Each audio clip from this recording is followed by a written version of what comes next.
The sky was eerily calm that night. No gusts of wind, no roaring thunder, just an endless, dark expanse stretching far beyond the horizon. At 3,000 feet above the ground, two UH-60 Black Hawk helicopters cut through the silence, their rotor blades slicing the air with precise, rhythmic beats. These aircraft were engineered for resilience, built to withstand the harshest conditions, yet what was about to unfold would defy every expectation.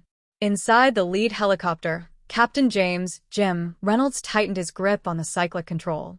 He was a seasoned pilot, his hands weathered from years of gripping the flight stick, guiding aircraft through combat zones and rescue missions alike. Tonight, however, was supposed to be routine, just another training operation over the vast, open desert of Nevada. A mock extraction, a well-rehearsed drill. Nothing unusual. In the second Black Hawk, flying in tight formation just 100 yards away, Lieutenant Connor Vance kept a keen eye on the lead aircraft. His crew trusted him, and he trusted his instruments. The night vision goggles cast a greenish hue over everything, making the terrain below look almost otherworldly. Despite the technology at their disposal, flying in low-visibility conditions required absolute precision. A slight miscalculation, a single misstep, could turn deadly. And then it happened. At first, it was subtle. The lead helicopter's navigation lights flickered, just for a second. Maybe a minor electrical hiccup. Jim barely noticed it. But then his radio crackled to life, static buzzing in his earpiece. "Reaper 1, your tail light's acting up," came Vance's voice, calm but cautious. "Might want to check your systems." Jim glanced at the dashboard. No alerts, no warning indicators. Everything looked normal. "Roger that, Reaper 2. Systems are reading green. Must be a loose connection." He brushed it off, focusing ahead. But inside the second Black Hawk, Vance wasn't so sure. His gut told him something wasn't right. The flicker of that light, the momentary shimmer, there was an odd, almost imperceptible distortion around the lead aircraft. And then, in the space of a heartbeat, the world unraveled. A blinding white flash exploded in Vance's vision, followed by a violent jolt. The entire aircraft lurched sideways as if struck by an invisible force. A deafening boom ripped through the air, and the second Black Hawk shuddered as alarms screamed in the cockpit. "Reaper 1, do you copy? What the hell just happened?" Silence. Vance's heart pounded. His co-pilot wrestled with the controls, trying to stabilize their bird, but something was terribly wrong. He turned his head, scanning for the lead helicopter. It should have been right in front of him. It wasn't. What they didn't tell you about the Black Hawk collision wasn't just how it happened, but what happened next. The wind screamed through the fractured airframe as Lieutenant Connor Vance struggled to regain control of his Black Hawk. The cockpit was a chaos of flashing warning lights, blaring sirens, and the frantic voices of his crew shouting over the radio. But amidst the noise, one thing stood out: the complete and utter absence of Reaper 1. The lead Black Hawk had disappeared. Not crashed. Not burning. Not falling in a fiery descent. Just gone. "Reaper 1, respond." "Jim, where the hell are you?" Vance's voice cracked with urgency, his grip tightening on the flight stick. He scanned the night sky, sweeping his vision across the darkened expanse. There was no wreckage, no plume of smoke, no signs of a downed aircraft. One moment, the lead helicopter was right in front of them, and the next, it had been erased from existence. A cold dread coiled around his spine. The Nevada desert below stretched endlessly, its shadowy dunes illuminated only by the sliver of moonlight. A place so desolate, so lifeless, that even a crash would be hard to detect. But this wasn't a crash. There had been no impact, no explosion, just a blinding flash of light, a distortion in the air, and then nothing. Vance's co-pilot, Sergeant Rob Harlow, was frantically flipping switches, trying to stabilize their aircraft. "We've got electrical interference," he reported, his voice tight with panic. "All systems are glitching. Radios barely holding." Vance exhaled sharply. "Run diagnostics. Check radar." But the radar screen was useless, filled with static and ghost signals that made no sense. The instruments flickered, distorted symbols flashing and vanishing in an erratic dance. It was as if something was actively jamming them, but there were no enemy forces in the area. This was supposed to be a simple training mission. Then, the radio crackled again. It wasn't a voice. It was a whisper. A distorted, garbled sound, like words submerged underwater, just beyond comprehension. It came in short bursts, layered with static and strange frequency shifts. Harlow's fingers hovered over the radio controls, his face pale in the dim cockpit lights. "Did you hear that?" he whispered. Vance nodded slowly, his pulse hammering. He didn't know what he had just heard, but something inside him told him it wasn't mechanical failure. This was something else. A new light suddenly flared on the radar, a single, blinking signature, appearing out of nowhere. It wasn't moving. It was just there. Could be Reaper 1, Harlow suggested, voice wavering between hope and uncertainty. Vance wasn't convinced. But how? They vanished completely. There was nothing. Still, they had no choice. They turned toward the unknown signal, cautiously descending to where the radar told them an object, maybe a wreck, maybe something else, was waiting. As the Black Hawk neared the location, the desert floor became visible beneath them. But instead of a crash site, instead of wreckage or survivors, there was a perfectly intact Black Hawk, sitting motionless on the desert floor. No lights, no movement, and no sign of the crew. It was Reaper 1, and it had been waiting for them.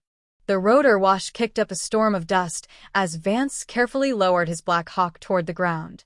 His heart pounded in his chest as he stared at the motionless aircraft ahead. It was Reaper 1, no doubt about it. Same serial markings, same weathered paint job. But something was wrong. The helicopter looked untouched. No crash damage, no signs of emergency landing procedures. It was just sitting there, as if someone had deliberately placed it in the middle of the desert. And yet, there was no sign of Jim Reynolds or his crew. Vance's instincts screamed at him to turn back, to take off, and never look back. But he couldn't leave without answers. He had to know what happened to Jim. "Stay on the guns," he ordered his crew as he powered down the engines. "No one leaves until we figure out what's going on." Harlow hesitated. "Sir, this doesn't feel right." Vance met his gaze. "I know, but we're already in this. Let's do it smart." With a nod, Vance grabbed his sidearm and unbuckled his harness. As soon as he stepped onto the desert floor, the silence swallowed him. No wind, no insects, just a vast, empty quiet. It was unnatural. He approached Reaper 1 slowly, his boots crunching against the dry sand. The aircraft was still powered off, its rotor blades unmoving. But as he got closer, a chill crept up his spine. The cockpit windows were dark, but something about them felt wrong. As if something inside was watching. "Reaper 1, this is Reaper 2. If you're in there, respond." His voice was steady, but his hands were tense around his weapon. No response. Vance reached the door and hesitated. Every nerve in his body told him not to open it. But he had no choice. He reached for the handle. The door swung open on its own. A gust of cold air rushed out from the interior, far too cold for the desert night. A thick, suffocating darkness seemed to spill from inside the cabin, like a presence rather than an absence of light. And then he heard it, a whisper. Not over the radio this time. It was right next to his ear. "Vance." He froze. His finger tightened on the trigger. The voice had been so close, too close. He spun around, aiming into the night. Nothing. Then he looked inside the Black Hawk. The seats were empty. No signs of struggle. But there were things left behind. The crew's gear was still strapped in place, as if they had been sitting there only moments ago. Helmets, flight suits, dog tags. Everything. But the people? Gone. The static from his radio suddenly flared to life, screeching with a high-pitched whine that sent pain lancing through his skull. Harlow's voice crackled through the chaos. "Sir, you need to get out of there. Now." Vance turned, but the moment his foot hit the ground outside the Black Hawk, the world around him twisted. The stars in the sky flickered. The horizon seemed to ripple, as if reality itself was bending. And then, a figure stepped out of the darkness. Not Jim. Not anyone he recognized. Something else. Something wearing a flight suit that didn't quite fit. And it was smiling. Vance's breath caught in his throat. The figure stood just beyond the edge of the Black Hawk's open door, bathed in the eerie glow of the cockpit's faint emergency lights. It looked human, mostly. The flight suit was military issue, the kind worn by every pilot in their unit. The name tag read Reynolds. But it wasn't Jim. The smile was wrong. Stretched too wide, lips curled at unnatural angles, teeth slightly too many. And the eyes, God, the eyes. Black, empty, as if they swallowed the light rather than reflected it. Vance took a slow step back, his pistol aimed squarely at the figure's chest. "Jim," he called, though he already knew the answer. The figure cocked its head. When it spoke, the voice was distorted, layered, as if more than one person was talking at once. "Vance, why did you leave me?" The radio screeched again, and Harlow's voice came through, desperate, frantic.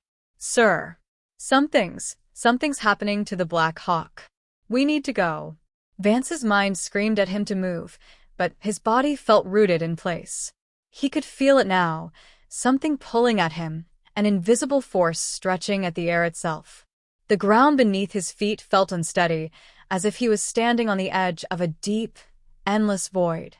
The figure took a step forward. Vance fired. The gunshot cracked through the silence, but the bullet didn't hit. It never even landed. The moment it left the barrel, it vanished, swallowed by the air as if reality itself refused to let it exist. And then the figure's grin widened. The shadows around it deepened, swirling, shifting. The very shape of the Black Hawk behind it seemed to twist, flickering in and out like an old, broken video feed. The cockpit was no longer empty. Figures sat inside, distorted, unmoving, their faces blurred and wrong. The whisper returned, but this time, it was all around him. Too late. You saw. You weren't supposed to see. A hand, a cold, unnatural hand, reached for him. Vance turned and ran.